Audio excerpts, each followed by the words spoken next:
Here's some more of that small town charm. Let's stop and get some fish and chips.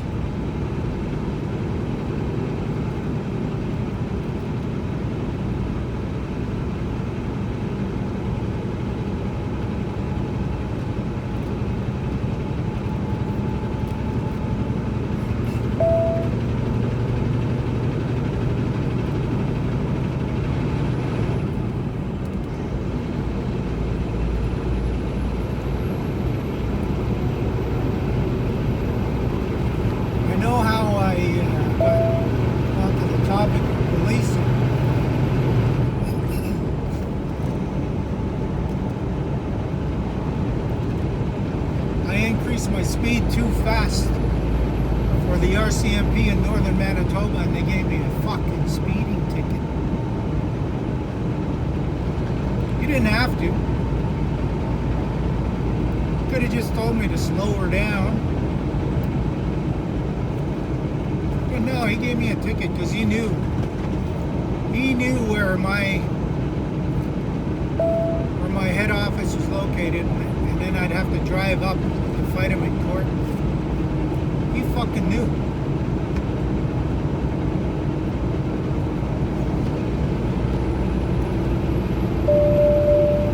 Anyways, I mentioned something about that when I was talking about that in my last video. About the things we tell ourselves to justify some of the things that we know about whatever it is that we know about. And I want to tell you a story about how I got started making YouTube videos about the reality of Canada, the reality of ethnic relations in Canada, and racism and nativism.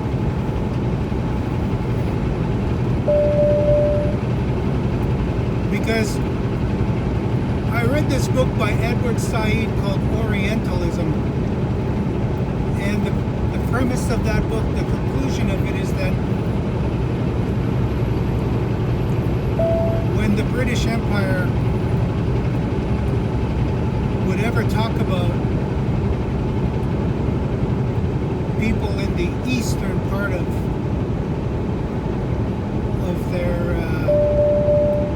their world, because they didn't know that North America really existed.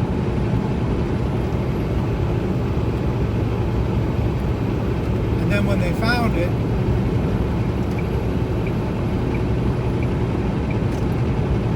well, it spurred on all kinds of studies, and they started studying the Orient. They called it the Orient. Anything that was east of the British Empire. They called it Orientalism, Oriental Studies, Orientalism. And Edward Said analyzed thousands of narratives about how the West saw the East. And his conclusion was that they had made it all up inside of their minds. They imagined it. Some elements that they liked about the East was romanticized. But in their romanticizing of whatever it was about the East, they didn't realize that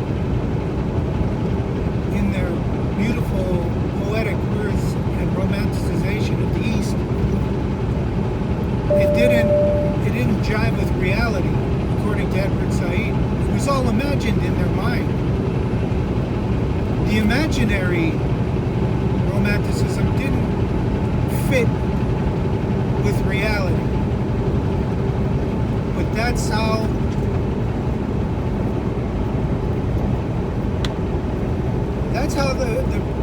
the West saw the East. They would just make this stuff up. And they tended to do that all throughout history. So we get into the practice of telling stories about things we don't know anything about, and we romanticize this shit.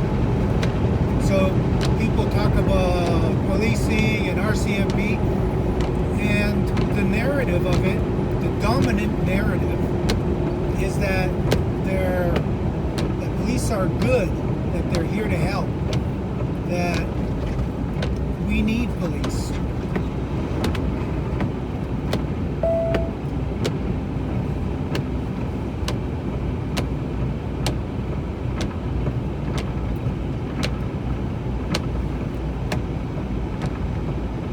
So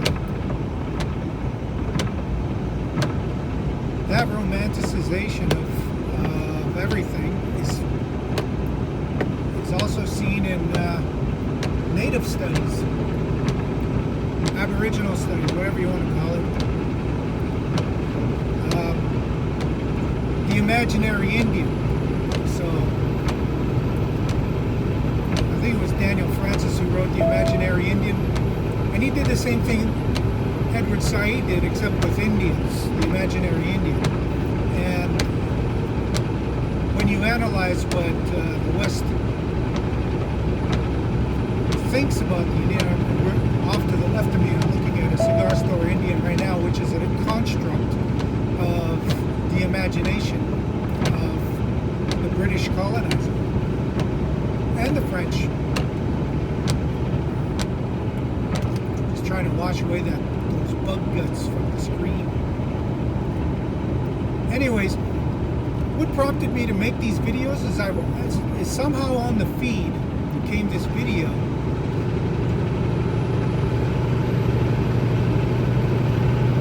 about Saskatchewan farming, and it was a Ukrainian girl talking about 2 or 3 generations of her family's farm. It was complete and utter bullshit. Well, she drove through her town talking about the local beer parlor or where you go get a drink. Talk about the hard-working farmers that are up in northern Saskatchewan. And they talk about how the farm has been in their family for a couple generations, and that they or them are going to inherit the farm and work this farm, and all of the wonderful memories that they have of this farm. And just as the story goes, as the narrative goes, this farm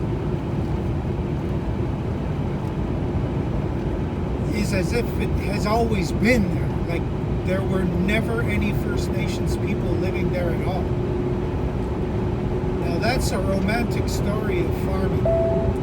She left out all of the reality of it, which is that her family got that farm because the Canadian government stole the land and they're benefiting from it. She left out the truth that her family didn't get the best land.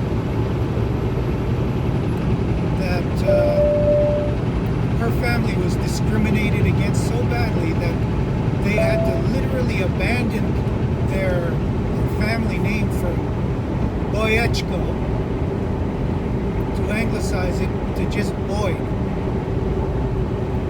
And she didn't talk about how they had to hide their ethnic, traditional, and cultural ways to assimilate into the British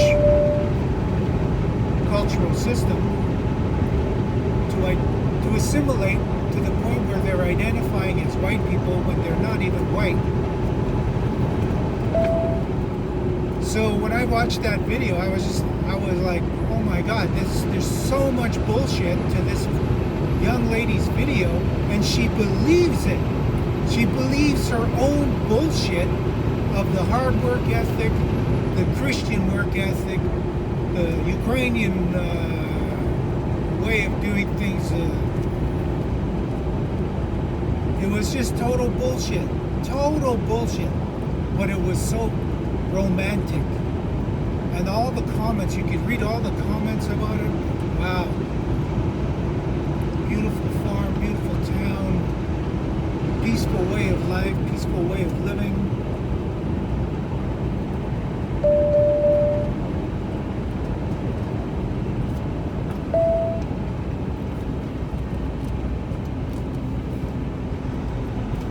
talk about that about farming. That's what's prompting all of these videos. I want to show you that it's a load of shit.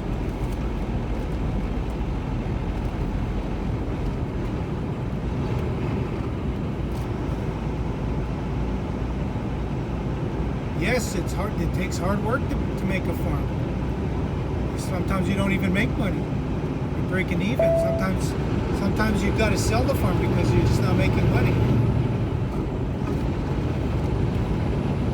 Sometimes you got to change your name to make it sound English.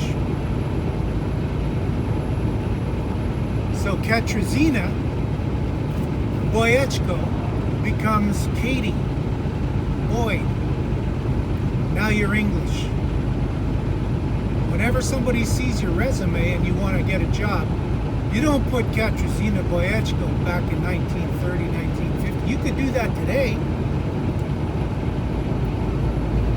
But in those days, they wanted to see English names. If you were English, you got a leg up. You got all the advantages. And so the Ukrainian quickly realized that if they just act white, if they just assimilate, change their names, they could blend in. Nobody will ever know that they're not Ukrainian with an Eastern Orthodox religion. So nobody would give them any nativist behavior or attitude.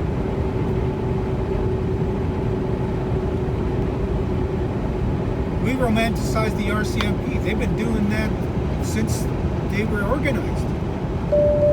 And in order to romanticize them, you've got to have an adversary. It's got all the elements of story building.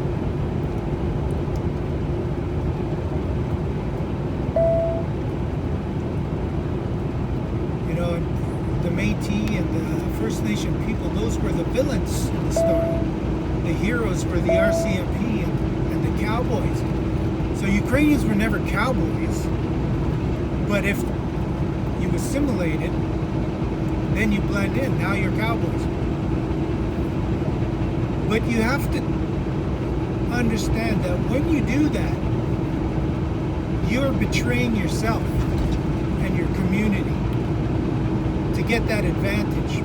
And if you don't care, then you have no self-respect.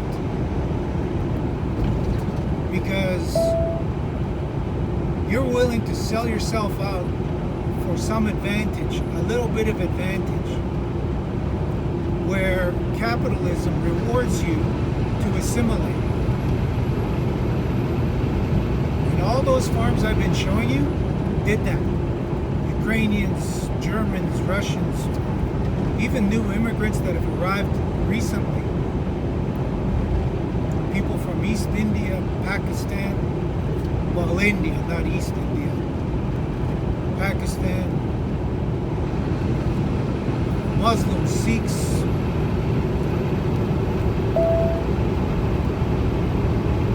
I don't know so much about the Chinese, Japanese people.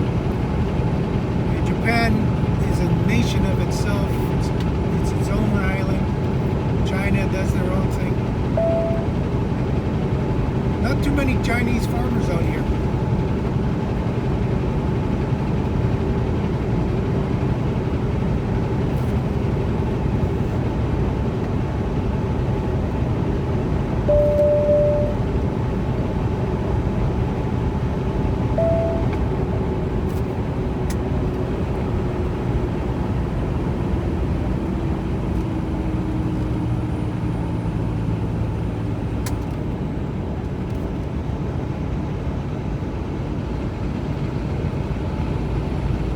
My point is that when we tell ourselves these stories, and we romanticize the stories that we tell, it's an act of racism, nativism. It's an act of genocide too, because you're telling yourself really how good you really are, what a good person you are with that good Christian work ethic, that you're participating in a scheme that is working to eliminate Indians from the land that's what they called them. Even Métis weren't even considered Métis as a nation. They were considered Indians. So when you tell yourselves these bullshit romantic stories about the police and the RCMP and how great farming is and how good white people are, you're just facilitating that domination over other people.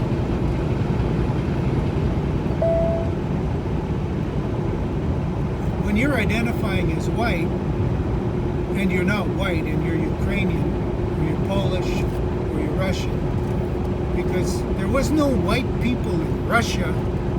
They weren't white. They became white when Russians came here. You could go back and study Russian history. They didn't have that white race ideology. Not until after, when it became convenient to be white. But you'd have to believe in it. When you tell these stories, these romantic stories about how great Canada is, what it means to be Canadian when there is no such thing as a Canadian, and if you talk to certain groups, political groups, they believe in this old stock Canadian, where you've been Canadian since 1870. It's bullshit. Old stock versus new stock. So the new stock aren't as Canadian as the old stuff. That's bullshit. That's nativism. That's prejudice and bigotry. That's all of it. That's a shitty behavior and attitude to have if you're talking like that. And that comes out of Stephen Harper's mouth. He's a conservative, or was the leader of the Conservative and a former Prime Minister of Canada. And that came out of his mouth. And we're hearing the same bullshit from Brian Pallister in Manitoba. Anyways, that's what you're supporting when you romanticize the story of farming and agriculture in Canada. You probably were not aware, or your family, when they got that farm, was not aware that you were taking that land under false and fraudulent mechanisms. And today you benefit from it. You've got a multi-million-dollar organization, and you're surrounded by a community of Ukrainians, Germans, Russians, whatever it is.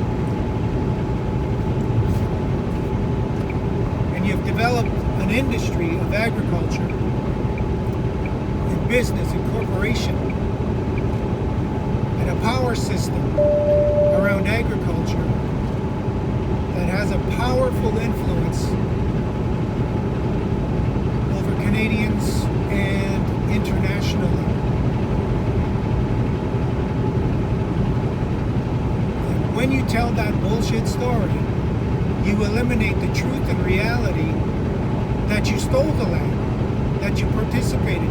You maybe not knowingly or willingly did it, but you did it, and you're living that benefit today. You've totally erased Aboriginal history from that story that you tell yourselves. And that's called the vanishing Indian narrative, that progress and civilization will advance, and anything that's prehistoric, barbaric, has to make way for the progress and advancement of civilization. So that's why I don't like police, because they tell themselves these bullshit stories of how great they are. They're not. All it does is it facilitates a false ego that they're good people. And they don't realize how abusive they are, how murderous they can be. Because if you're always telling yourself that you're there to do good, then you're not aware of the reality of the situation, of the abusive relationships that you're in. And you don't even want to be, because you want to believe that you're a good person, that you come from a good place.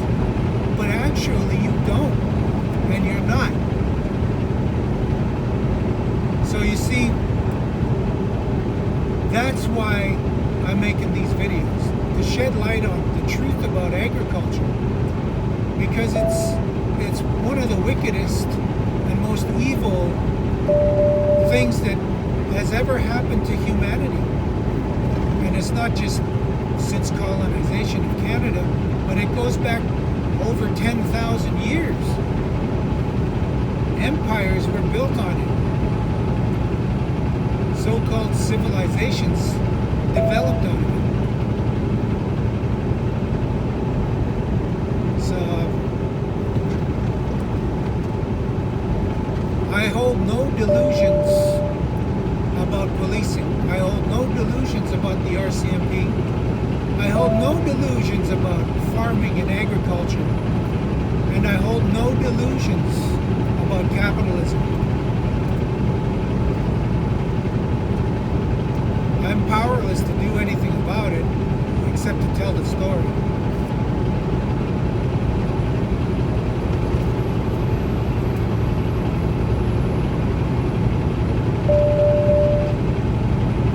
Alright, I've talked enough, I guess.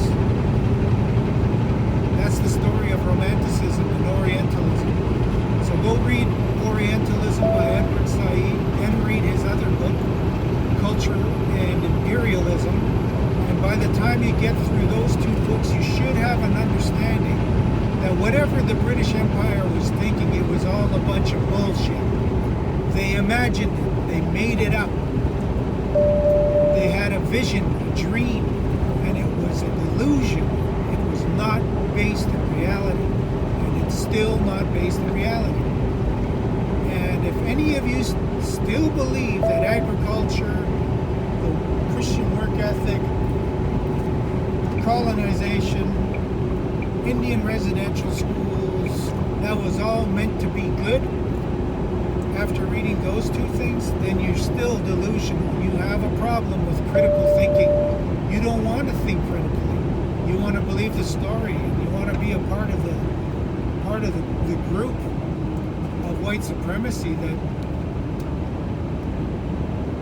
facilitates the exploitation of land and resources and engages in the genocidal practice of killing, murdering, and missing Aboriginal and Indigenous women and girls, LGBTQ plus people. If you believe in that delusion, you're facilitating genocide, because in order for genocide to happen, you have to have those stories. You have to have them. You have to have stories that demonizes the outgroup. In this case, it's Section 35 Aboriginal people, First Nations, Métis, and Inuit. You have to have the narrative. So I'm giving you the counter narrative, which is the truth. What shall I do with Jesus, who is called Christ? Believe on the Lord Jesus Christ. You want to believe in that stuff. You want to believe in what that sign says. And I've seen signs all along this road talking about Jesus, and Jesus is coming to save us. And that nobody can go to heaven except through Jesus. Well, it was Jesus that killed those children. But you don't want to believe that. You're going to turn it around, you're going to spin it, so that either those children deserved to be murdered and killed, and buried, and thrown away in trash like garbage. Hopefully nobody ever discovers them, because they're not worth discovering. according to the Catholic and Anglican faiths and the Canadian government. You want to believe those stories that you're good, but actually you're murderous rapers and pillagers of the land. You're not good. You're not as good as you think you are. That's what I always say, right? You're not that good. You only tell yourself that so that you can feel better about yourself when you go into work every day and you take bullshit from your bosses.